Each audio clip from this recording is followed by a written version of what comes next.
Hi പ്രിയമുള്ള സുഹൃത്തുക്കളെ, വഖഫ് ബോർഡിനെതിരെയുള്ള പ്രവർത്തനം എന്തുകൊണ്ടാണ് നമ്മുടെ ഈ കൊച്ചു കേരളക്കരയിൽ മാത്രം ഊർജ്ജസ്വലമായി നടക്കാത്തത് എന്നറിയാമോ? എതിർഭാഗത്താരാ? താടിയുള്ള അപ്പൂപ്പന്മാരാ? പേടിക്കണ്ടേ? അതുകൊണ്ടാണ് വഖഫ് ബോർഡിനെതിരെയുള്ള വാർത്തകൾ പലപ്പോഴും നമ്മുടെ നാട്ടിലെ മാധ്യമങ്ങൾ ഒരു പരസ്പര ധാരണ വെച്ചിട്ട് മൂക്കുന്നത്. കാരണം തേയ്മാനമുണ്ടാകുന്നത് നമുക്കാണല്ലോ. നമ്മൾ മലർന്നു കിടന്ന് തുപ്പുന്നത് പോലെയാണല്ലോ. അതുകൊണ്ട് നമ്മുടെ നാട്ടിലെ ഭൂരിപക്ഷം കാക്ക മാധ്യമങ്ങളും ഈ വാർത്ത മനഃപൂർവ്വം നോക്കും. എന്നാൽ വഖഫ് ബോർഡിനെതിരെയുള്ള പ്രവർത്തനം ശക്തമായി മുന്നോട്ട് കൊണ്ടുപോകുന്ന ഒരു സംസ്ഥാനം ഏതാണെന്ന് അറിയാമോ? ഉത്തരേന്ത്യൻ സംസ്ഥാനങ്ങൾ തന്നെയാണ്. കാരണം അവർക്ക് രാജ്യത്തോട് പ്രതിബദ്ധതയുണ്ട്, സാധാരണക്കാരോട് ബാധ്യതയുണ്ട്. വോട്ട് ചെയ്ത് വിജയിപ്പിച്ച ജനങ്ങളോട് പറഞ്ഞിട്ടുള്ള തെരഞ്ഞെടുപ്പ് വാഗ്ദാനങ്ങൾ അവർക്ക് പാലിച്ചേ മതിയാവും. കേരളത്തിൽ അങ്ങനെ ഒരു നിർബന്ധം ഒരിക്കലും ഇല്ലല്ലോ. പക്ഷേ തമിഴ്നാട്ടിൽ ഒരു ഗ്രാമം മുഴുവനും തങ്ങളുടേതാണ് എന്ന് അവകാശപ്പെട്ട, അവിടെയുള്ള ക്ഷേത്രങ്ങൾ മുഴുവനും കയ്യേറിയ ഈ തീവ്രവാദ പ്രവർത്തകർക്കെതിരെ ഒരു ചെറുവിരലനക്കാൻ അവിടുത്തെ സർക്കാരോ രാഷ്ട്രീയ പ്രസ്ഥാനങ്ങളോ തയ്യാറാകാത്തതിന് പിന്നിൽ എന്താണ് കാരണം എന്നൊന്ന് ആലോചിച്ചു നോക്കാം. അത് തന്നെയല്ലേ കേരളത്തിലും സംഭവിച്ചുകൊണ്ടിരിക്കുന്നത്, തമിഴ്നാട്ടിലും സംഭവിക്കുന്നത് അത് തന്നെയാണ്. സമാന ദുഃഖിതരായതുകൊണ്ട് നമുക്ക് പരസ്പരം കാര്യങ്ങൾ മനസ്സിലാകും. നരേന്ദ്രമോദി ഫ്രാൻസിൽ ചെന്നപ്പോൾ ഇമ്മാനുവൽ മാക്രോൺ പറഞ്ഞു, നമ്മൾ രണ്ട് രാജ്യങ്ങളും തുല്യ ദുഃഖിതരാണെന്ന്. എല്ലാ അർത്ഥത്തിലും അതുപോലെ തുല്യ ദുഃഖിതരാണ് തമിഴ്നാടും കേരളവും. കാരണം എതിർഭാഗത്ത് നിൽക്കുന്നത് ഞമ്മന്റെ ചങ്കുകളാണ്. 1995-ലെയും 2013-ലെയും വഖഫ് ഭേദഗതിയിലൂടെ ആർജിച്ച പ്രത്യേക അധികാരം വഴി വഖഫ് ബോർഡ് പട്ടികജാതിക്കാരുടെ ഭൂമിയിലും അവകാശം സ്ഥാപിച്ചു. തങ്ങളുടെ ഭൂമിയിലെ റവന്യൂ അവകാശങ്ങൾ പുനഃസ്ഥാപിക്കപ്പെടും എന്ന പ്രതീക്ഷയിലാണ് മുനമ്പത്തെ 610 കുടുംബങ്ങൾ. ഹിന്ദു ക്ഷേത്രങ്ങൾ തകർത്താലും ഉത്സവങ്ങൾ അട്ടിമറിച്ചാലും ഭൂമി തട്ടിയെടുത്താലും ഭരണക്കാർക്കോ പ്രതിപക്ഷത്തിനോ ഒരു പ്രശ്നവുമില്ല. പക്ഷേ BJP അതിനകത്ത് മുതലെടുത്താലോ? അതുകൊണ്ട് അത്തരം അവസരങ്ങൾ ഉണ്ടാക്കരുത്. ഇതാണ് ഞമ്മന്റെ മതേതരത്വം. BJPയും RSSും ഇല്ലായിരുന്നെങ്കിൽ എന്ത് വേണമെങ്കിലും ആകാമായിരുന്നു എന്ന ഒരു സന്ദേശമാണ് ഇതിനകത്ത് നമുക്ക് കിട്ടുന്നത്. കാരണം BJP എതിർത്തുകളെ, അതുകൊണ്ട് തൽക്കാലം നമുക്ക് കണ്ടില്ലെന്ന് നടിക്കാം. മനസ്സിലായില്ലേ? മോൻ ചത്താലും സാരമില്ല, മരുമോളൊന്ന് വെള്ളസാരി ഉടുത്ത് വിധവാ പെൻഷൻ അപേക്ഷിക്കുന്നത് കാണണം. രാജ്യം എത്രമാത്രം തകർന്നടിഞ്ഞാലും ശരി, നരേന്ദ്രമോദിയുടെ ഭരണത്തിൽ രാജ്യം വളരുന്നതും വികസിക്കുന്നതും പുരോഗതി പ്രാപിക്കുന്നതും സാമ്പത്തിക ഉന്നമനത്തിലെത്തുന്നതും നമുക്ക് സഹിക്കാൻ പറ്റില്ല എന്ന് മനസ്സിലായോ? അതാണ് ഇവർ കാണിച്ചു കൂട്ടുന്നതെല്ലാം.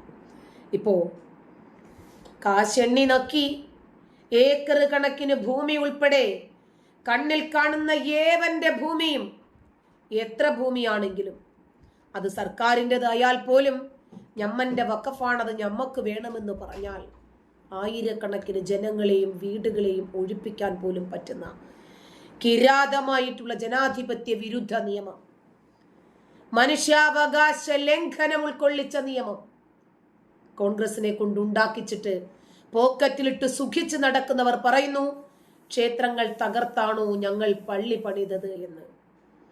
അതിന്റെ പേരിൽ ഒരു സർവേയോ അതിന്റെ പേരിൽ ഒരു പരിശോധനയോ പോലും നടത്തരുത് എന്ന് അല്ല. ക്ഷേത്രങ്ങൾ തകർത്തിട്ടല്ല പള്ളി പണിതത് എന്ന് നിങ്ങൾക്ക് ഉറപ്പുണ്ടെങ്കിൽ പിന്നെ ഒരു ആർക്കിയോളജിക്കൽ ഡിപ്പാർട്ട്മെന്റിന്റെ സർവേ നടത്തി നിങ്ങൾക്ക് എന്താ പ്രശ്നം? 1947 മുമ്പ് പൊളിച്ചത് ഞമ്മന്റേതാകുമെന്ന് കോൺഗ്രസിനെ കൊണ്ട് നിയമം ഉണ്ടാക്കിച്ചിട്ടുണ്ടത്രേ. ചിരിക്കണോ, കരയണോ, അതോ യുദ്ധം ചെയ്യണോ?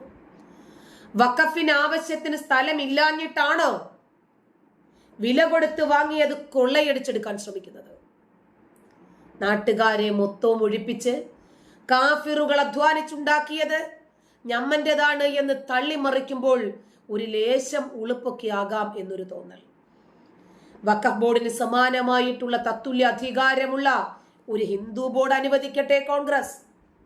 അത് അന്ന് ചെയ്തില്ല, ശരി, ഇന്ന് BJP അതങ്ങ് ചെയ്താൽ തീരാവുന്ന വിഷയമല്ലേ ഉള്ളൂ. ഇന്ത്യയിൽ ഇസ്ലാം എത്തിയത് 7-ാം നൂറ്റാണ്ട് മുതലാണ്. അന്ന് മുതലുള്ള ഭൂമികളിലാണ് വഖഫ് അവകാശവാദം ഉന്നയിക്കുന്നത്. വഖഫ് പ്രവർത്തിച്ചോട്ടെ, പ്രവർത്തിക്കാതിരുന്നോട്ടെ, ഇതൊന്നും ഇവിടുത്തെ വിഷയമല്ല. ഋഗ്വേദ കാലഘട്ടം മുതൽ ഇന്ത്യയിൽ ഹിന്ദു മതമുണ്ടല്ലോ, ഇല്ലേ? മുഗളന്മാര് തകർത്ത 1000-ലധികം ക്ഷേത്രങ്ങൾ ഇന്ത്യയിൽ മസ്ജിദുകളായിട്ടുണ്ടല്ലോ.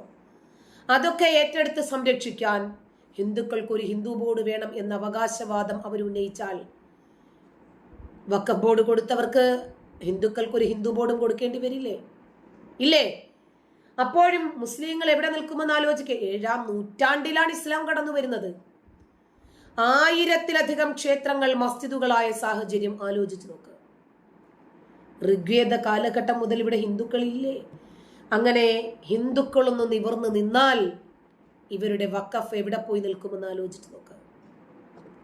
സംഭാലിലെ മസ്ജിദിനകത്ത് ക്ഷേത്രമണികൾ, താമരപ്പൂ ചിഹ്നങ്ങളൊക്കെ കണ്ടെടുത്തത് നമ്മൾ കണ്ടില്ലേ? മസ്ജിദിന് സമീപമുള്ള 2 ആൽമരങ്ങൾ, പകുതി അകത്തും പകുതി പുറത്തുമുള്ള ഒരു കിണർ. ഈ സംഭാലിൽ ഇന്ന് സ്ഥിതി ചെയ്യുന്ന പള്ളിക്കകത്ത് കണ്ടെത്തിയത് ആർക്കിയോളജിക്കൽ ഡിപ്പാർട്ട്മെന്റ്. എത്ര വലിയ തെളിവുകൾ കണ്ടെത്തിയാലും ശരി, നമ്മൾ കൊയ്യും വയലെല്ലാം നമ്മുടേതായി കഴിഞ്ഞു. ഈ മുസ്ലിം തീവ്രവാദികൾ നൂറ്റാണ്ടുകൾക്ക് മുമ്പുള്ള ഹൈന്ദവ ക്ഷേത്രങ്ങൾ തട്ടിയെടുത്തില്ലേ? അവരെന്നിട്ട് മസ്ജിദുകളാക്കി മാറ്റിയില്ലേ? ഇന്നും അത് തന്നെയല്ലേ അവർ ചെയ്തുകൊണ്ടിരിക്കുന്നത്. എന്നിട്ട് വഖഫ് എന്ന പേരിട്ട് വീണ്ടും ഹിന്ദുക്കളെ പറ്റിക്കാനും കൊള്ളയടിക്കാനും ശ്രമിച്ചു കൊണ്ടിരിക്കുവല്ലേ? ഇസ്ലാം മതത്തിൽ വിശ്വസിക്കുന്ന എല്ലാവരുടെയും കാര്യങ്ങളല്ല ഈ പറഞ്ഞത്. രാജ്യദ്രോഹികളായ ഇസ്ലാം മത രാഷ്ട്രം സ്ഥാപിക്കുന്നതിനു വേണ്ടി ചില ജിഹാദികൾ കെട്ടിയൊരുങ്ങി ഇറങ്ങിയിട്ടുണ്ട്, ചില സംഘടനകളുമായിട്ട്. അവർക്ക് ഈ രാജ്യത്തെ ഇസ്ലാം മത രാജ്യമാക്കി മാറ്റിയേ തീരൂ. അതിനുവേണ്ടി അവര് പല മേഖലകളിലും കാല് ചവിട്ടി നോക്കി. മലപ്പുറം പൊന്നാനി കാഞ്ഞിരമുക്ക് തളി മഹാദേവ ക്ഷേത്രം റവന്യൂ രേഖകളിൽ എന്താണ്? ഗുരുവായൂർ ദേവസ്വം വക തളി ക്ഷേത്ര ഭൂമി. ഇവിടെ തളി ക്ഷേത്ര ഭൂമിയുണ്ടോ? ഇല്ല. അവിടെ പൊങ്ങിയിരിക്കുന്നത് എന്താണ്? മൗനത്തിൽ ഇസ്ലാം സഭ പണിയുന്ന പുത്തൻ പുതിയ പള്ളി. നൂറ്റാണ്ടുകൾ പഴക്കമുള്ള ക്ഷേത്രത്തിന് എന്തു പറ്റിയെന്ന് ആരും ചോദിക്കരുത്. ജിഹാദി ഭരണമുള്ള മതേതര കേരളത്തിൽ, കേരളത്തിൽ അത്തരം വർഗീയ ചോദ്യങ്ങൾക്ക് നിരോധനം ഏർപ്പാട് ചെയ്തിട്ടുണ്ട്. കാരണം സമാധാന മതമാണ് മിക്ക പള്ളികളിലും പണിതിട്ടുള്ളത്. ക്ഷേത്രങ്ങൾ തകർത്ത് അതിനു മുകളിലോ പരിസരങ്ങളിലോ ഒക്കെ അവർ നീതിയുക്തമായി പടച്ചോനോട് തേടുന്നതിന് വേണ്ടിയാണ് ഇതൊക്കെ പണിതിട്ടുള്ളത് കേട്ടോ. ആരാൻ്റേത് തട്ടിയെടുത്തിട്ടാണ്, കവർന്നെടുത്തിട്ടാണ്, കൊള്ളയടിച്ചിട്ടാണ്. കേരളത്തിൽ ലക്ഷക്കണക്കിന് ക്ഷേത്രങ്ങളും അതിലും എത്രയോ മടങ്ങ് ഹൈന്ദവ ഭവനങ്ങളും സുഡാപ്പികൾ കൈയടക്കി വെച്ചിട്ടുണ്ട്. ഇതിൽ കൂടുതലും മലപ്പുറത്താണ് എന്നതാണ് യാഥാർത്ഥ്യം. ഞമ്മന്റെ സ്വന്തം മലബാറിൽ ഭവനങ്ങളിൽ ജീവിച്ചിരുന്ന ഹൈന്ദവർ കൊല്ലപ്പെടുകയോ ജീവനും കൊണ്ട് പലായനം ചെയ്യുകയോ ചെയ്ത അവസരത്തിൽ ജിഹാദികൾ അതൊക്കെ കയ്യേറി. എന്നിട്ട് അവരെ ഹിന്ദുക്കളെ ഇല്ലാതാക്കിയാലും ഇസ്ലാം മതമാക്കാം, അത് പെരുക്കാം. പെറ്റുകൂട്ടിയാലും ഞമ്മക്ക് പെരുക്കാം. മറ്റു മതസ്ഥർക്ക് ആ പരിസരത്ത് പോലും എത്താൻ സാധിക്കാത്ത വിധം ഭീകരമായിട്ടുള്ള ശ്മശാനമാക്കി മാറ്റി. ഇതിന് അറുതി വരുത്തേണ്ടുന്ന സമയം അതിക്രമിച്ചിരിക്കുന്നു എന്ന് ഹിന്ദുക്കൾ ചിന്തിക്കുന്നതിൽ എന്താണ് തെറ്റ്? ഭാരതത്തിൽ ഇത്തരം പള്ളികളുടെ നിർമ്മാണത്തിന് നിയന്ത്രണം ഏർപ്പെടുത്തണമെന്ന് അവർ പറയുന്നതിൽ എന്താണ് തെറ്റ്? മദ്രസകൾ അടച്ചു പൂട്ടണമെന്ന് പറയുന്നതിൽ എന്താണ് തെറ്റ്? ഈ ഇന്ന് ഉയർന്നു നിൽക്കുന്ന പള്ളികളൊക്കെ ക്ഷേത്രങ്ങളാണ് എന്ന് ഞങ്ങൾ സംശയിക്കുന്നു എന്ന തെളിവടക്കം അവർ പറയുന്നെങ്കിൽ ഒന്ന് അന്വേഷിക്കുന്നതിന് എന്താണ് തെറ്റ്?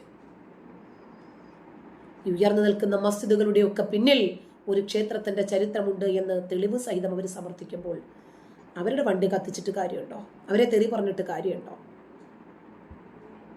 സത്യം എന്താണ് എന്ന് തെളിയണമെന്ന് ആഗ്രഹിക്കുന്നവർ കോടതി വ്യവഹാരങ്ങൾക്ക് അതീതമായി പോകാൻ പാടില്ലല്ലോ. അതിന് അകത്ത് നിന്നുകൊണ്ടല്ലേ പോകാൻ പാടുള്ളൂ. നന്ദി.